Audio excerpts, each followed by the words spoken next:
প্রতিটা মেয়েরই ছোট ছোট কিছু শখ থাকে এবং হাজবেন্ডের সামর্থ্য অনুযায়ী সেই শখগুলো পূরণ করার চেষ্টা করে। আর শখের বয়সে যদি শখগুলো পূরণ না হয়, একটা সময় গিয়ে জীবনে শখ বলে আর কিছুই থাকে না। কারণ বয়স বাড়ার সাথে সাথে মানুষের শখগুলোও কিন্তু পরিবর্তন হয়ে যায়। তাই যখন যে জিনিসের প্রতি চাহিদা থাকে তখনই পূরণ করা উচিত। আর তাই আমিও ছোট ছোট অনেক স্বপ্ন দেখি এবং আলহামদুলিল্লাহ স্বপ্নগুলো পূরণ হয়। কারণ স্বপ্নগুলো পূরণ হওয়ার জন্য যেই মানুষটার সাহায্য প্রয়োজন সেই মানুষটা হচ্ছে হাজব্যান্ড। আর হাজব্যান্ড যদি ভালো হয় স্বপ্নগুলোও কিন্তু পূরণ করা সম্ভব। যদিও শীতের জন্য অ্যাভেলেবেল কম্বল আছে, তবুও আমার ইচ্ছা এই শীতে আমি একটা কমফোর্ট কিনবো। এবং আমি আমার হাজব্যান্ডকে বললাম, ও একটা সুপার শপে দেখে আসছিল, দেন এসে আমাকে বলল যে আমি কি নিয়ে আসবো নাকি তুমি গিয়ে নিয়ে আসবা। দেন আমি বললাম যে না, আমিই যাব তোমার সাথে, যেটা আমার ভালো লাগে নিয়ে আসবো। দেন বের হয়েছিলাম মেয়েদের নিয়ে বিকেলবেলা। তো ওখানে যাওয়ার পর অত অ্যাভেলেবেল ছিল না, মাত্র 3-4 পিসের মতো ছিল, যেটা আমি ফার্স্টের দিকে দেখিয়েছিলাম। এগুলো আমার একদমই পছন্দ হয়নি, কারণ আমি যেই কালারগুলো নিতে চাই সেই কালারের কোনোটাই এখানে ছিল না। আর তাছাড়া ওনারা খুলেও দেখাবে না, দেখানোর পর কিন্তু একটু অন্যরকম ভালো লাগার একটা ব্যাপার থাকে।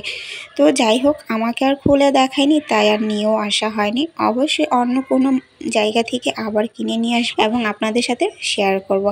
আর এদিকে হচ্ছে আমি সবজি দিয়ে দারুণ কিছু একটা তৈরি করব। একমাত্র শীতের সিজনেই অ্যাভেলেবেল সবজি পাওয়া যায়, আর সবজি দিয়ে দারুণ দারুণ কিছু আইটেম তৈরি করা যায়।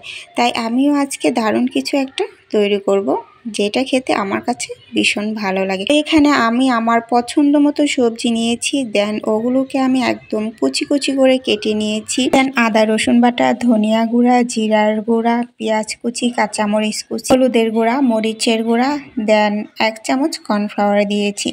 যতটুকু কর্নফ্লাওয়ার দিয়েছি তার দ্বিগুণ পরিমাণ আমি সাথে আটা দিয়েছি, কারণ সবজিগুলো যেহেতু ঝরঝরা টাইপের হয়, আটা, ময়দা বা চালের গুঁড়া না দিলে কিন্তু এটা আঠালো টাইপের হবে না, আর ভাজার সময় সবজিগুলো আলাদা হয়ে যাবে। সবগুলো একসাথে মাখিয়ে নিয়ে 10 থেকে 15 মিনিটের জন্য রেখে দিয়েছিলাম, যাতে করে সবজিগুলো একটু নরম হয়ে যায়। দেন ভেজে নিচ্ছি। ভাজার পর কিন্তু অনেক সুন্দর একটা কালার আসছে, যেটা দেখেই বোঝা যায় যে কত সুন্দর এবং মুচমুচে হয়েছে। এখানে কাঁচামরিচের পরিমাণটা বেশি দিলে কিন্তু খেতে বেশি ভালো লাগে। আমার যেহেতু বাচ্চারা খাবে, তাই মরিচের পরিমাণটা আমি একটু কম দিয়েছি। সবগুলো ভেজে নিচ্ছি। দেন দেখেন কত সুন্দর একটা কালার আসছে, যেটা কিনা দেখেই বোঝা যাচ্ছে খাবারটা কতটা লোভনীয়। ভালো লাগলে প্লিজ একটা লাইক দিয়ে সাথেই